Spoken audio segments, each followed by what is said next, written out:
We call on our God today as we gather, a day to remember those who were killed, those who survived, and those changed forever. While this month of April is a month filled with longing, it is also a month marked by spring, a time when newness emerges. Birds seem to sound a little louder, and the sun shines a little longer and brighter, and the colors of the trees and the plants just fill the once cold and gloomy atmosphere with newness and life, vibrant life.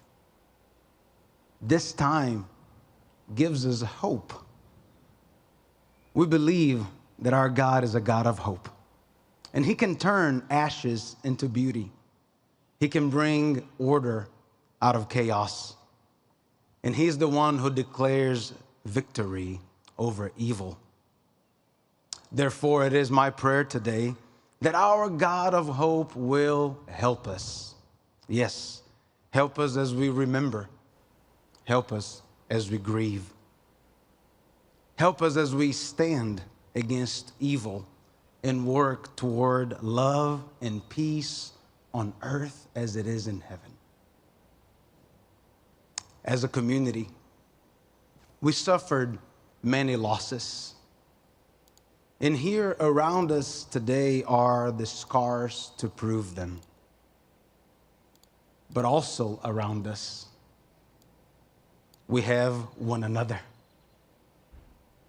So on this April day, let us have hope, because while tragedy brought us together, our unity has made us stronger. Receive this blessing from the book of Romans, chapter 15, verse 13. May the God of hope fill you with all joy and all peace as you place your trust in Him, so that you may overflow with hope by the power of His Spirit. Here today we pray. Amen.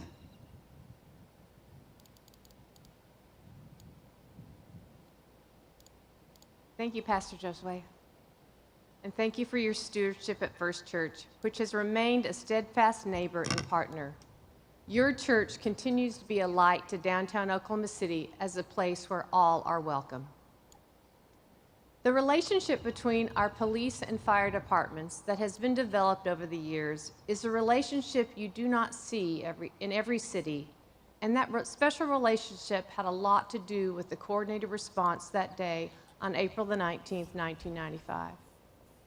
Please stand, if you are able, for the raising of colors by the combined honor guard from the Oklahoma City Police and Fire Departments and IMSA.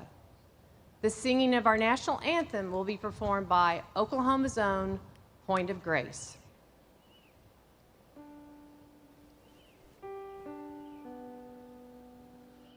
Oh, say, can you see by the dawn's early light what so proudly we hailed at the twilight's last gleaming, whose broad stripes and bright stars through the perilous fight o'er the ramparts we watched were so gallantly streaming, and the rocket's red glare, the bombs bursting in air, gave proof through the night that our flag was still there.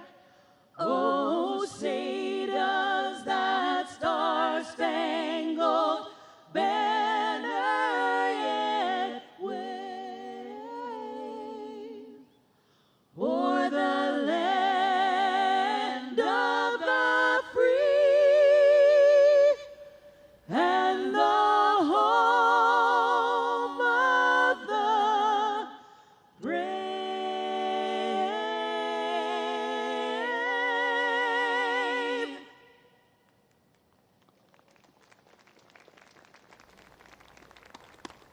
Please be seated. Thank you to the combined honor guard of the Oklahoma City Police and Fire Departments and IMSA.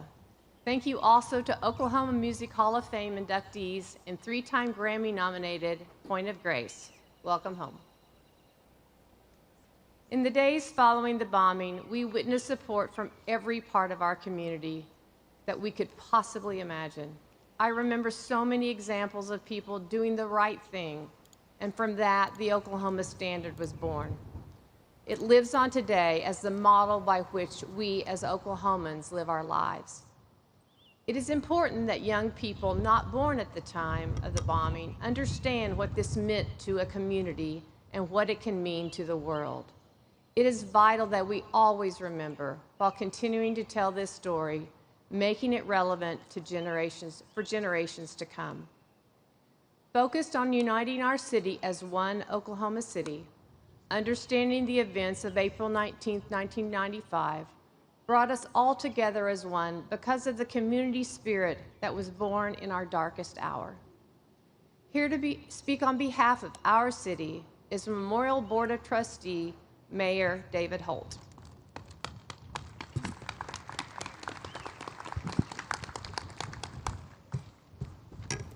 Well, thank you, Dr. Chambers.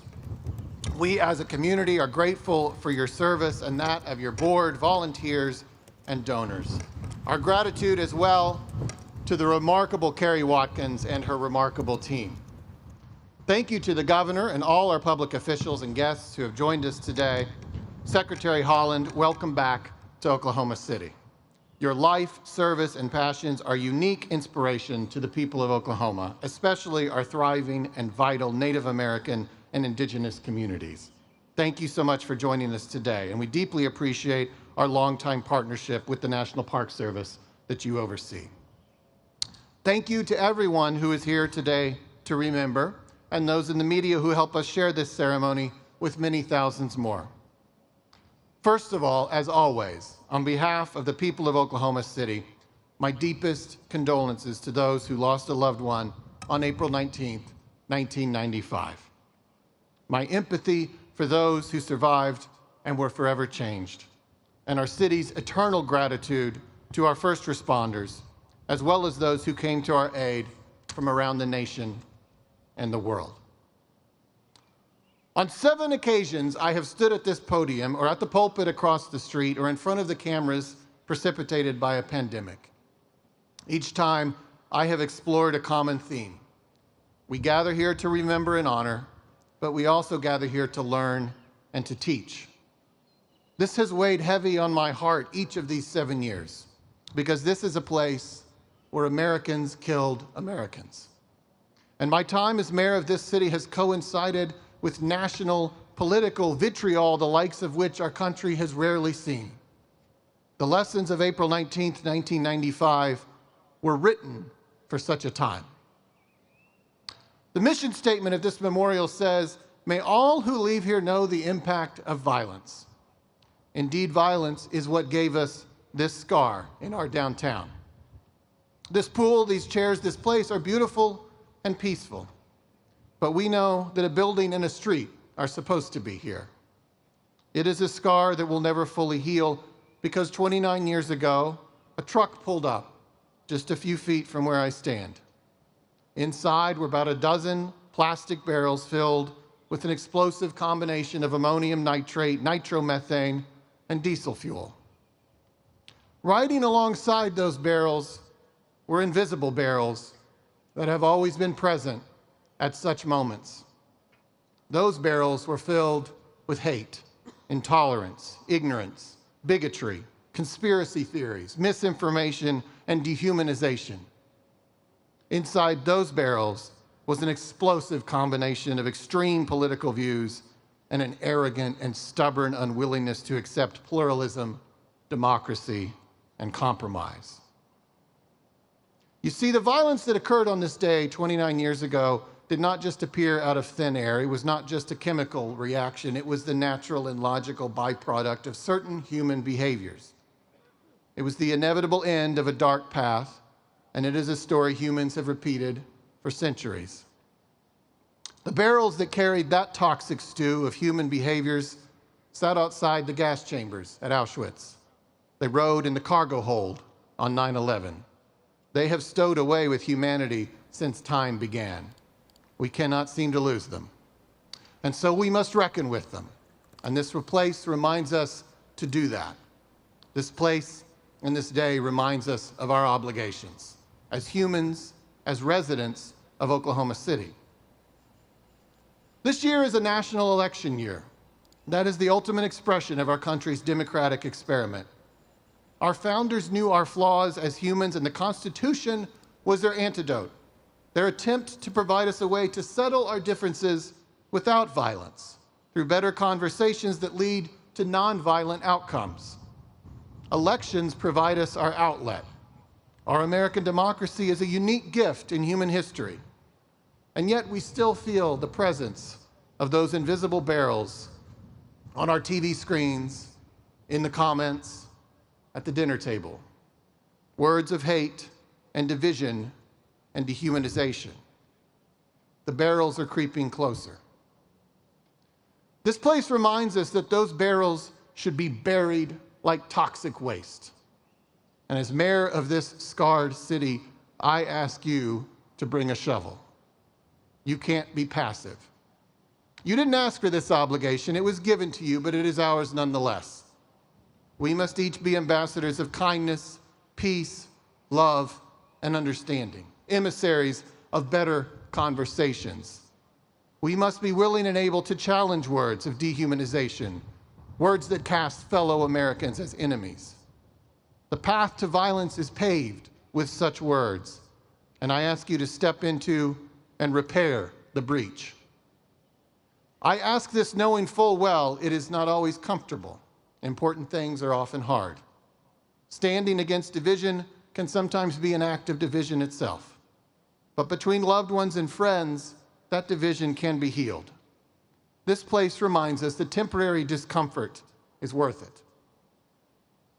And sometimes it is not someone else, but we ourselves who need the course correction.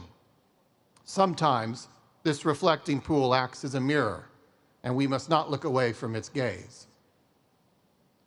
Why must we do these things this year and every year? Because we come here to remember the alternative to unity and love and respect. The alternative is this. And we don't want more places and more days of remembrance. This should be enough. May Americans pay heed to the lessons of April 19th, 1995, and may we as the people of Oklahoma City always be the first to carry that message. Thank you.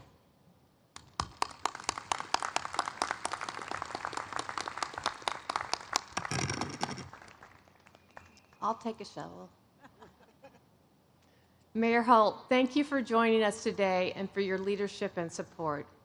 As we all know, the target of the bomb was the Alfred P. Murrah Federal Building. But several state employees are in meetings in that building. 2 nearby buildings were full of state employees, including the Oklahoma Water Resources Building and the Journal Record Building that housed several state agency offices and now houses the museum. 2 state employees in the Water Resources Building were killed, and more than 100 state workers were injured that morning. Earlier this week, we were honored to be at the state capitol to honor all impacted by this attack. And a special thanks to Representatives Rick West and Ellen Hefner for the resolution of remembrance, and to Ag Secretary Blaine Arthur for her powerful testimony. Governor Stitt joined us in the House chambers to read the resolution, and today we are honored to have him with us again. Governor Stitt.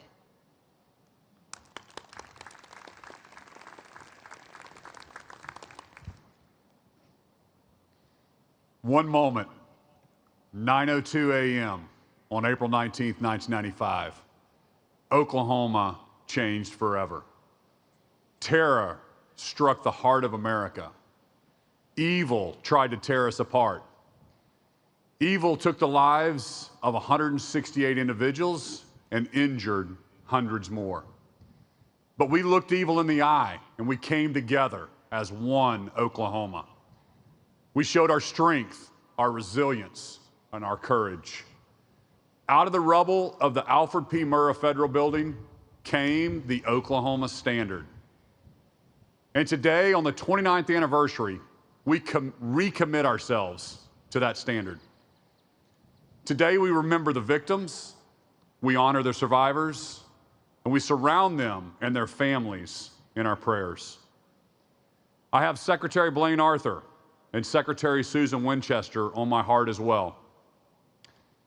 Dr. Peggy Clark, Blaine's mother and Susan's sister, was working for the U.S. Department of Agriculture on that fateful morning.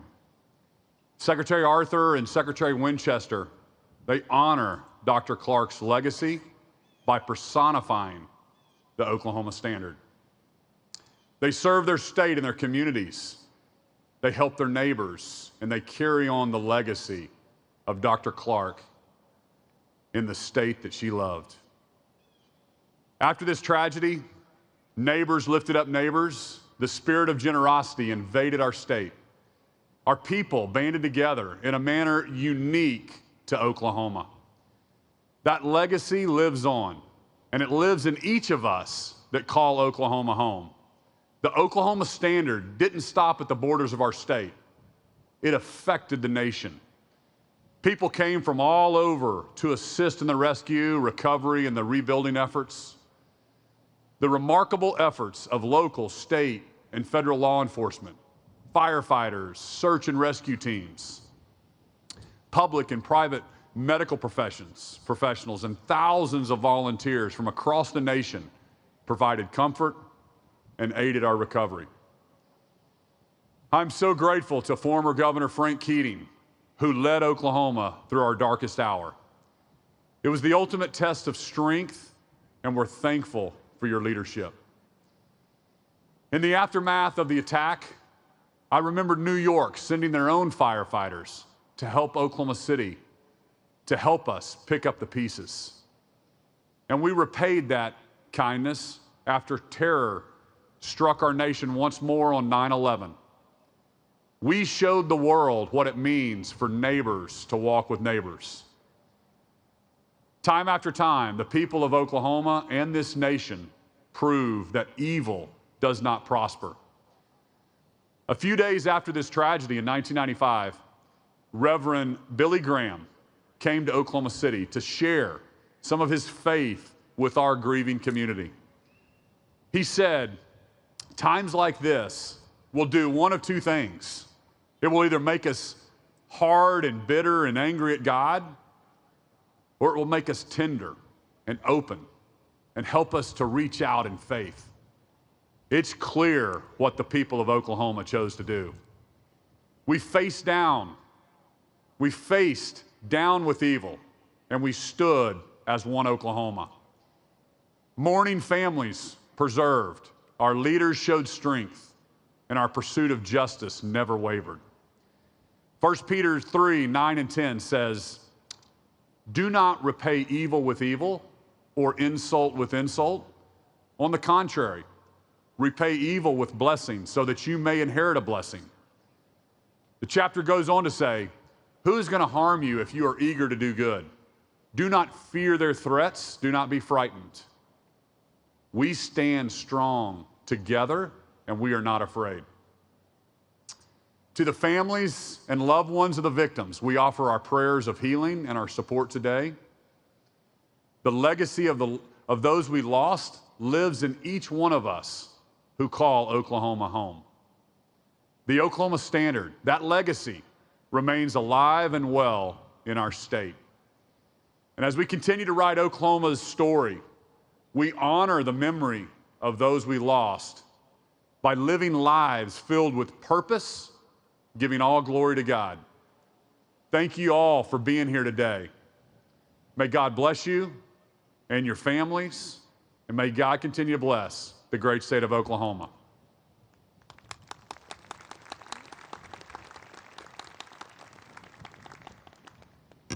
Thank you, Governor Stitt. Today, we are joined by U.S. Secretary of the Interior, Deb Haaland. She is the first Native American to serve in Congress and now United States Cabinet Secretary. Secretary Holland has been an outspoken voice against violence. With a focus on educating future generations about the consequences of violence and the importance of empathy, tolerance, and respect for one another in finding common ground, we can build a more compassionate and inclusive society. Speaking on behalf of our nation, U.S. Secretary of Interior, Deb Haaland.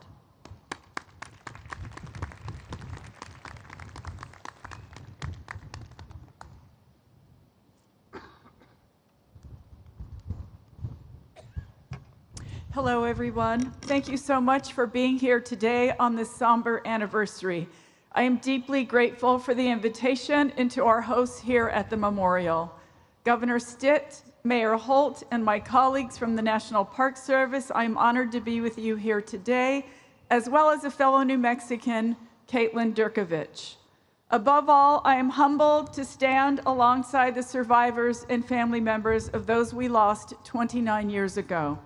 Just before we stepped up to this podium, I had an opportunity to tour the Memorial Museum and bear witness to the memory of this painful chapter of our nation's history.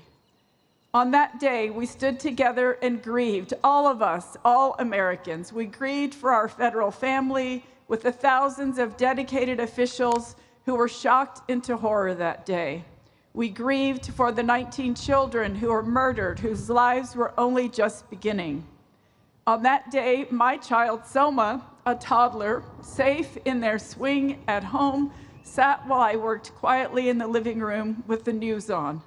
Soma doesn't remember the events of that day, but I will never forget the heartache I felt for the families who had lost their little ones, who had every reason to believe that they had brought their children to a safe place, or what should have been a safe place. I held my child close. On this beautiful memorial ground, we remember the fateful events of that day.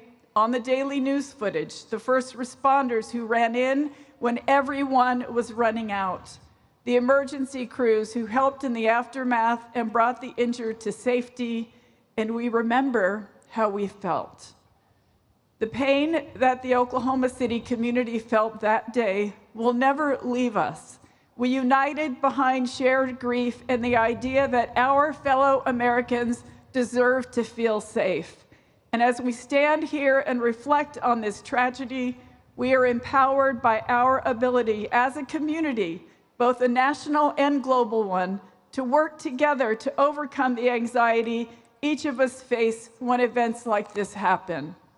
We can't do this without telling our story, without honoring the fallen through memorials like this one that the National Park Service helps to interpret and steward with the utmost respect.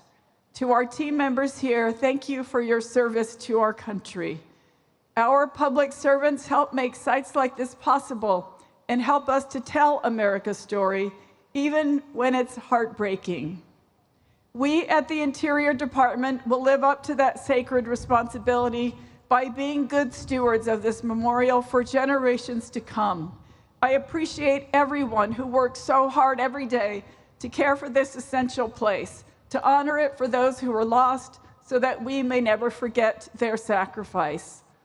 But we can only do this because of our partners on the ground, from local communities to state-level officials, to our partners throughout the private and nonprofit sectors. We do this work hand in hand because it takes each of us together to tell the stories and reflect on the traumas that bind us together as Americans. Places like this help us reflect on the pain and tragedy of the past, but they also empower us to always work toward peace and understanding of one another. The survivor tree is a testament to that enduring power. Together, we stand in its shade, made possible by its strong foundation, and we reflect on what it's seen. We marvel at its persistence, as will our grandchildren, after many of us are gone.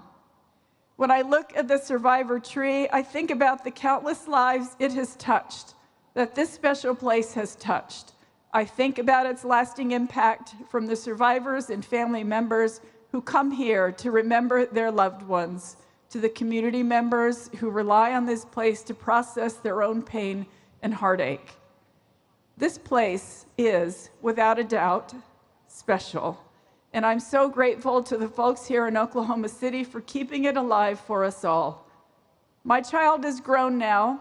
Many like them may have little memory of that day. But thanks to this memorial and those who steward it, they and other young people will know this story. These Americans will live on in our collective memory. Thank you all so much for being here today. It is an honor to be welcomed here and to share in this moment with you. Thank you all so much.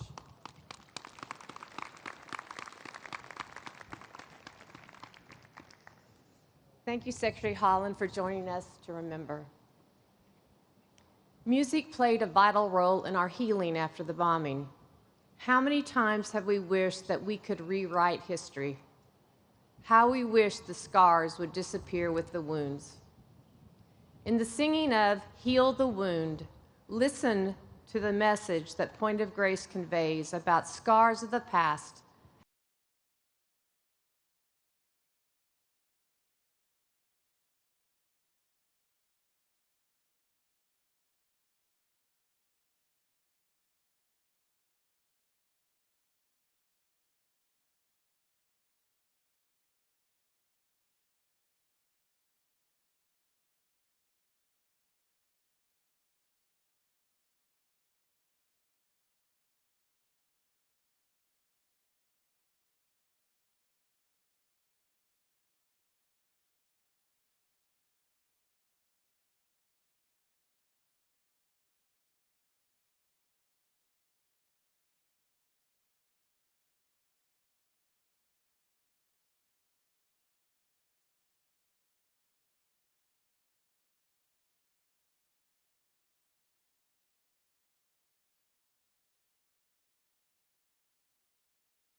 How merciful you are, how you're broken and torn apart. So take the pieces of this heart, heal the wound, but leave the scar.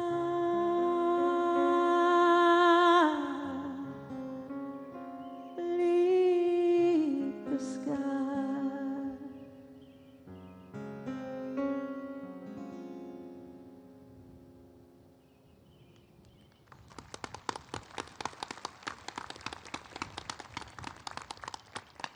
Wow. The survivor tree has its scars, dating back to more than 100 years ago, yet still embodies our nation's spirit of hope and healing, strength and resilience. The roots of the survivor tree will always be here, deeply grounded in the aftermath of the Oklahoma City bombing. The survivor tree faced a different test in 2020, this time by a devastating ice storm. You may remember the memorial staff and Oklahoma Forestry Services crews scrambled to save the tree, and true to its resilient nature, the tree once again survived. Shortly after the bombing, it has been the responsibility of Mark Bays, Urban Forestry Coordinator with the state of Oklahoma, to look after the survivor tree. In addition to the ongoing innovative preservation efforts, Mark has also helped to propagate the tree itself by assisting with the planting of survivor tree cuttings around the Oklahoma City metro. Over the years, thousands of seedlings grown from the seeds gathered at the tree have been distributed to the public. Mark has told the story of the survivor tree across the nation and around the world. We are pleased to present Mark with a unique William Henry knife named the Survivor Tree Knife in a project with local family-owned company of B.C. Clark. 50 handcrafted knives were sold at B.C. Clark stores with $25,000 donated back to the Oklahoma National Memorial and Museum to continue the important mission of remembrance and education. Mark is retiring this month. This next part is a surprise to Mark. Join me in welcoming to the stage the man that joins our memorial facilities team in being caretaker of the survivor tree, Mark Bays.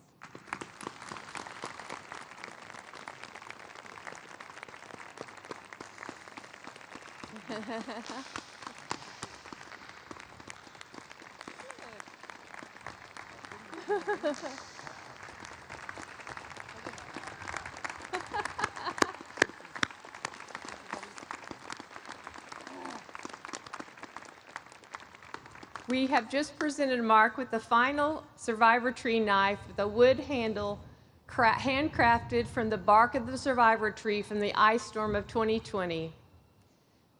Giving the gift to Mark was Mark's supervisor, Oklahoma Department of Agriculture Secretary Blaine Arthur, who is chairman of the Memorial's Conscious Committee, and joined by Oklahoma City National Memorial Museum President and CEO Kerry Watkins. Mark, let this one-of-a-kind survivor tree knife serve as our profound appreciation for your dedication in preserving the survivor tree and for your commitment in sharing its story with people around the world.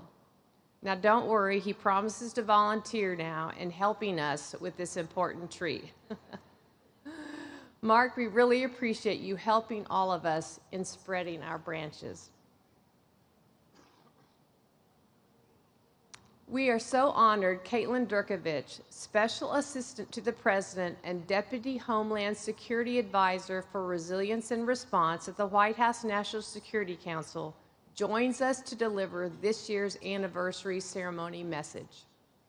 As Senior Director, Ms. Durkovich is responsible for the advancement of national policies and programs that enhances the resilience of the United States and strengthens the U.S. posture to physical and cyber threats to the nation's critical infrastructure.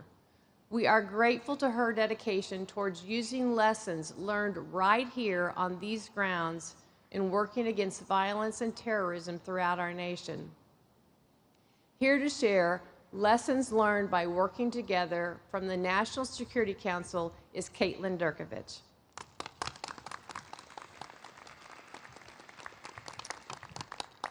Thank you, Dr. Chambers, for that very kind introduction. To my fellow New Mexican Secretary Holland, Governor Stitt, Mayor Holt, Chief Gorley, the amazing and remarkable Kerry Watkins, Pastor Josue, and to the families and survivors that are here today, thank you. It is an honor to be here with you. This is my second time marking this somber yet hopeful occasion. I was fortunate enough to join you 9 years ago for the 20th commemoration. For half of my working life, I have been a federal employee, working in buildings not unlike the Alfred P. Murrah Federal Building. All of us, myself included, have regularly passed through federal buildings, whether to renew a passport, gain access to federal benefits and programs, to join the armed forces, to mail a package, and we take our security and safety for granted. 29 years ago today, as the workday was beginning, earnest and humble public civil servants walked into the doors of the buildings that once stood behind me. Over 500 people called the Murrah Federal Building their workplace. Many used the daycare inside their building to watch their children as they went to work. At 9:02 a.m., their lives changed forever. What transpired here 29 years ago remains the deadliest act of homegrown terrorism in U.S. history. Most of my tenure in the federal government, first as Assistant Secretary for Infrastructure Protection at the Department of Homeland Security, and now as the Deputy Homeland Security Advisor for Resilience and Response at the White House, has been dedicated to preventing the kinds of tragedies that happened here 29 years ago. President Biden believes, as do I, that it is the duty of the federal government to ensure the security of federal facilities and to protect the workers and Americans who live, work, and do business in these buildings. We're here today to remember those who were killed, those who survived, and those who changed forever. My life and my work and the work of the federal government were changed forever by what happened here as well, and by how we responded, and by how we recovered, and by how we have become more resilient together. To that end, let me talk a bit about how the federal government has changed, in part because of what happened here, and how we work every day to try and prevent something like this from happening again at a federal facility. First, in the aftermath of the bombing, President Bill Clinton formed something called the Interagency Security Committee, or the ISC, and ordered federal agencies and law enforcement professionals to use the lessons learned here in Oklahoma to better protect all federal facilities. This body created basic security standards now common at all federal buildings: metal detectors, fencing, basic identification requirements, and additional protections for daycare centers like the one that stood here at the Murrah Building. The ISC is constantly assessing the threat landscape to ensure the standards meet the threat. The ISC thrives today and actively works to protect the people who live, work, and use federal facilities. I chair this body along with my colleagues at the Department of Homeland Security. The Biden-Harris administration has not let its eye off this important work. In fact, we have doubled down. Last November, President Biden signed an executive order to update and direct that every federal agency comply with the ISC security standards so they meet the challenge of the current threat environment. We now are also working to ensure that our efforts to protect federal facilities reflect the fundamental changes in how we work, such as how to protect a distributed public officials and civilian workforce that work from home or other remote locations and have increasingly become the target of adversaries who view them as a symbol of democracy. That's all to say that what happened here in Oklahoma still rests heavy in our hearts, and particularly today is at the top of the mind for the president and all of us focused on protecting Americans from acts of violence that have no place in our society. Unfortunately, the threat to the homeland, and particularly to federal facilities and workers, remains real and persistent today. Domestic violent extremist attacks have risen over the past decade, and they frequently target government facilities and officials. That means there's more work that we can do, and there is an imperative to remain vigilant.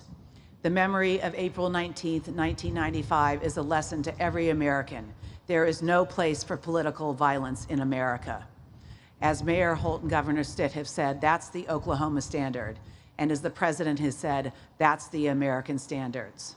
Myself, the members of the Interagency Security Committee, the leaders of the Federal Protective Service, and others in law enforcement, what we refer to as the Federal Physical Security family, will continue working day and night to address these threats.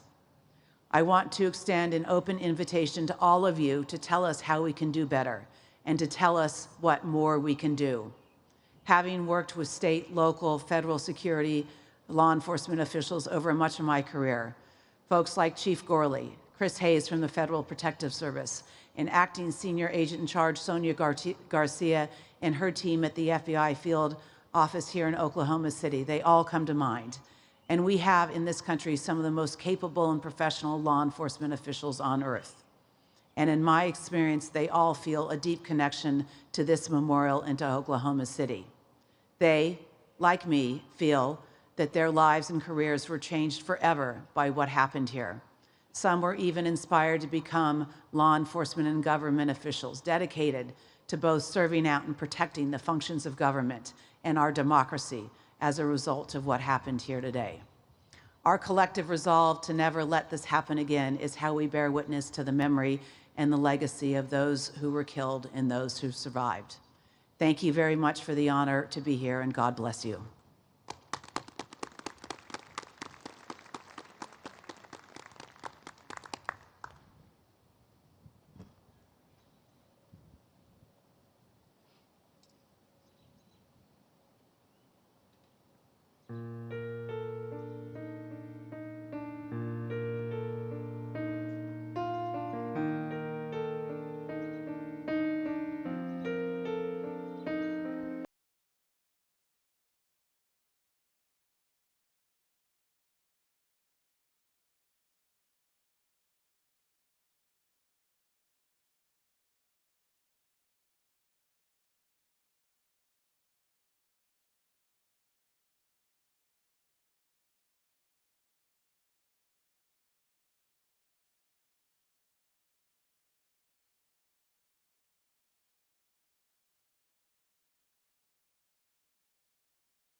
Yesterday I thought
Yes, they will hold the answers.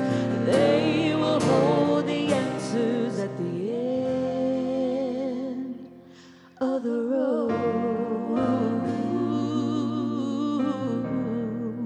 At the end of the road.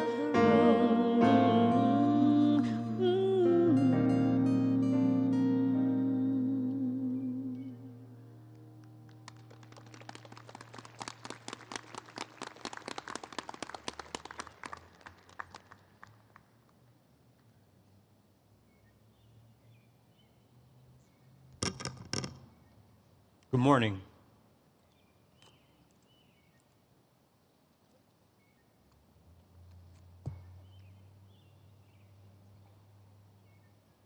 We come here to remember those at the Oklahoma Water Resources Board building. Trudy Jean Rigney. Robert N. Chipman.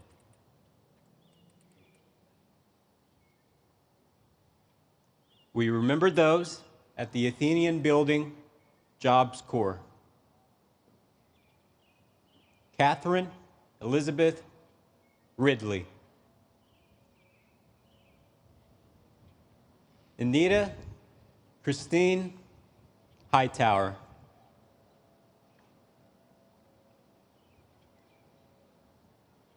We remember rescue worker Rebecca Needham Anderson.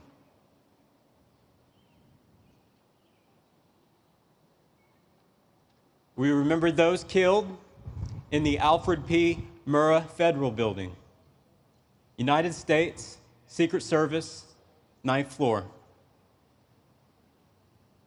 Alan G. Witcher. Kathy Lynn Seidel.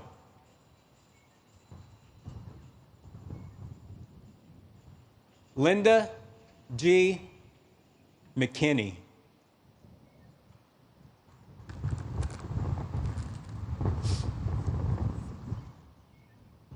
Mickey B. Maroney. Donald Ray Leonard. Cynthia L. Brown. We remember our friends and family with the Drug Enforcement Administration, 9th floor. Kenneth Glenn McCullough. Carrie Ann Lenz and baby Michael James Lenz III.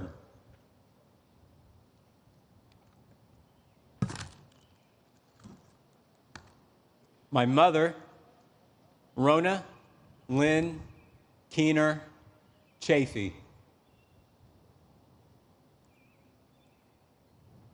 Carol June Chip Fields. Shelley D. Bland.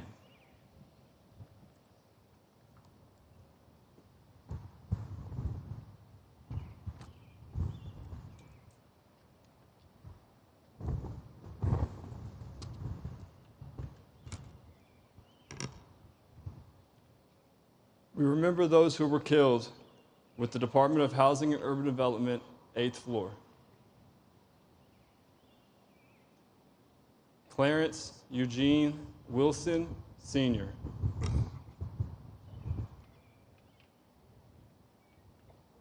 Francis Fran Ann Williams.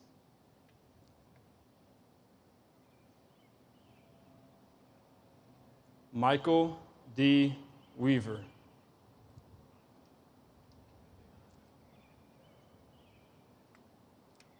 David Jack Walker.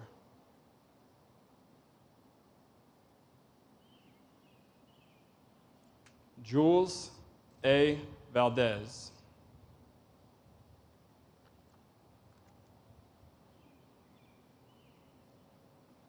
Leora Lee Sells.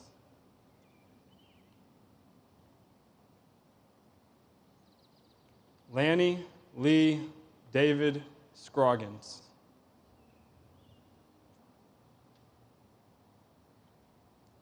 Antonio Tony C. Reyes.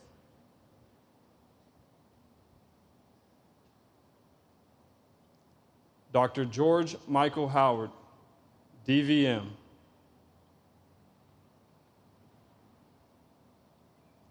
Susan Jane Farrell.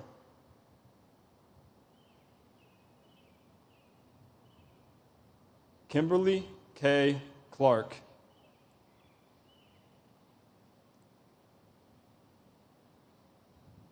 Donald Earl Burns, Sr.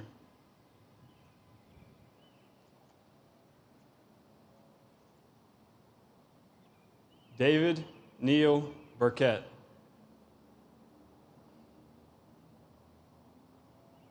Peter R. Avillanosa.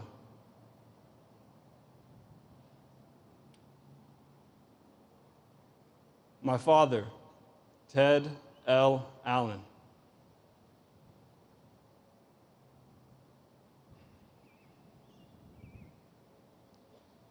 We remember our friends and family with the Department of Housing and Urban Development, 7th floor.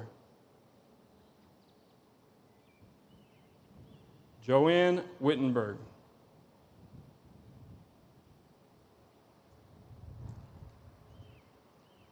John Carl Van Ness III.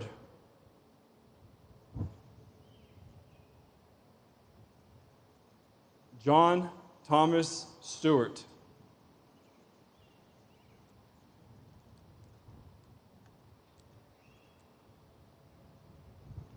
Terry Smith Reese.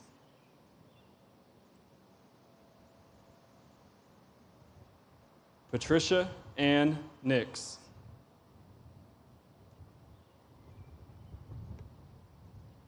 Betsy J. Beebe McConnell.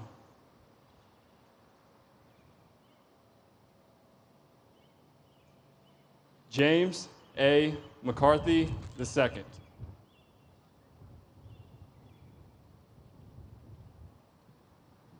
Mary Leisure Renty.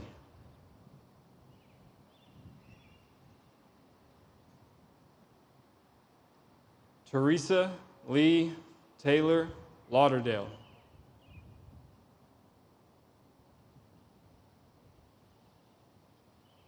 Anne Kreinberg.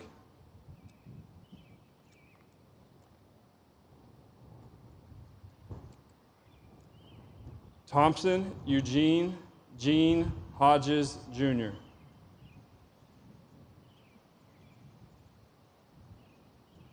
J. Colleen Giles. Linda Louise Florence.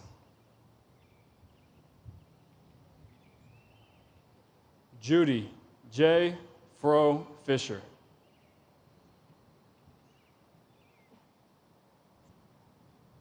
Castine Brooks Hearn Devereaux.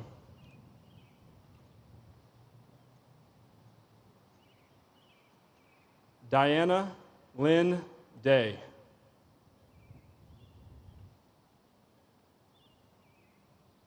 Kim R. Cousins.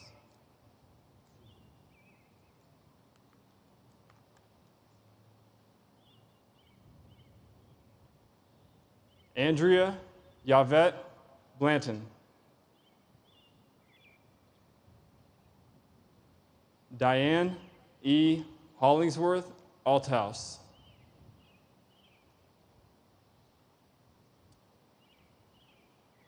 We remember our friends and family with the Department of Housing and Urban Development, 5th floor.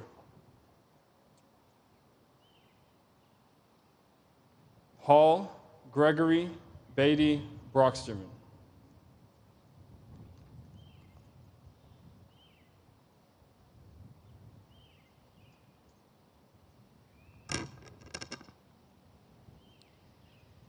We remember our friends of the United States Marine Corps recruiting 6th floor.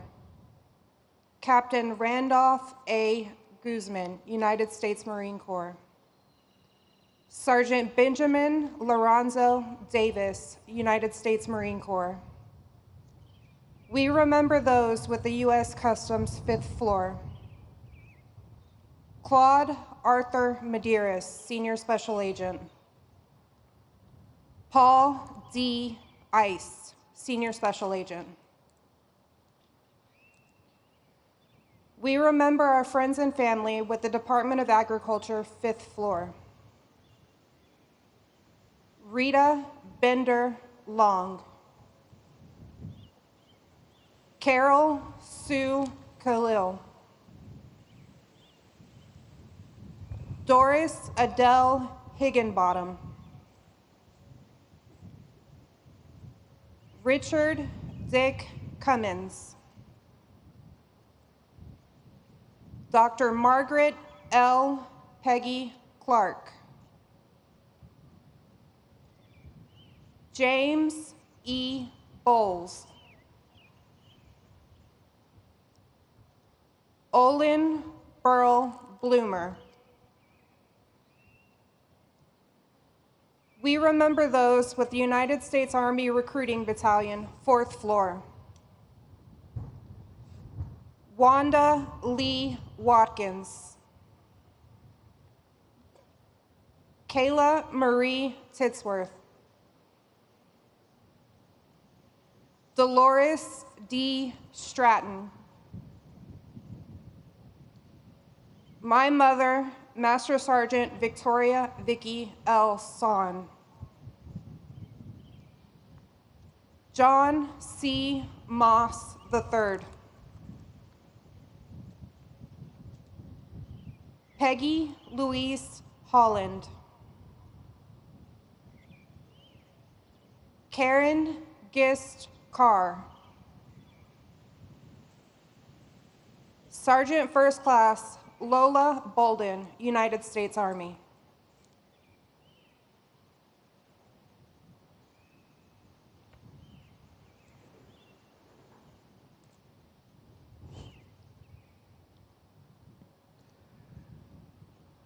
We remember our friends and family with the Department of Transportation, Federal Highway, 4th floor. John A. Youngblood. My father, Johnny Allen Wade. Rick L. Tomlin.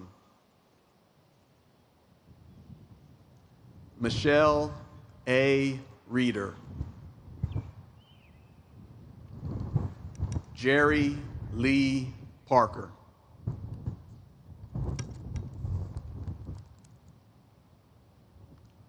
Renata Ann Newberry Woodbridge. James K. Martin. Larry James Jones. Michael Carrillo. Mark Allen Bolte. Lucio Allman, Jr.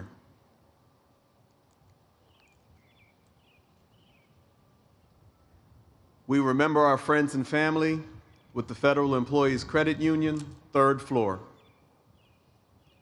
Teresa Joe Mathis Wharton. Virginia M. Thompson. Victoria Jeanette Texter.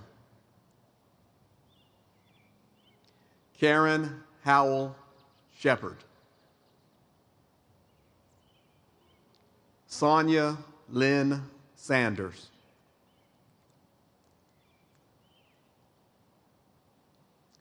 Christy Rosas. Claudine Ritter.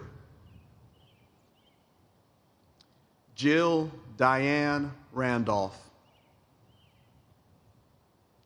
Frankie Ann Merrill. Claudette Duke Meek. Kathy Cagle Lynan, Valerie Jo Kelch, Alvin J. Justice, Christy Yolanda Jenkins, Robin Ann Huff and baby Amber Denise Huff, Linda Colleen Housley, Sheila R. Gigger, driver, and baby Gregory N. Driver II. Jamie Falkowski Genzer, Kathy A. Finley, Kimberly Ruth Burgess, Woodrow Clifford Woody Brady,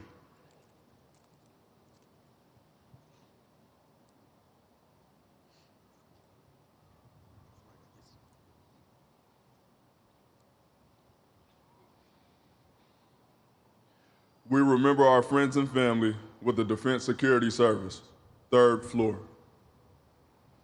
Robert G. Westbury, Larry L. Turner, Norma Jean Johnson, Peter L. DeMaster, Harley Richard Cottingham,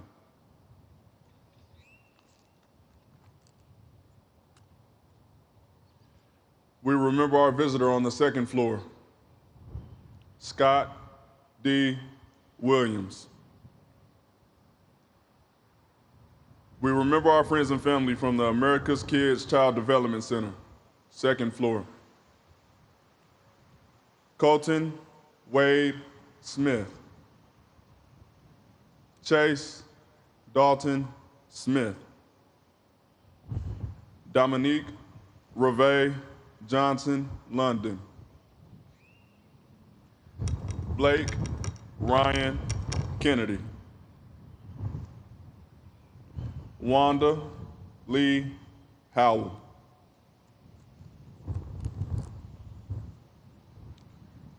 Kevin Lee Gottschall II, Tevin DeAndre Garrett, Tyler Santoy Eves, Brenda Faye Daniels, JC Ray Coyne, Elijah S. Coverdale, Aaron M. Coverdale, my brother, Antonio and Sarah Cooper, Jr.,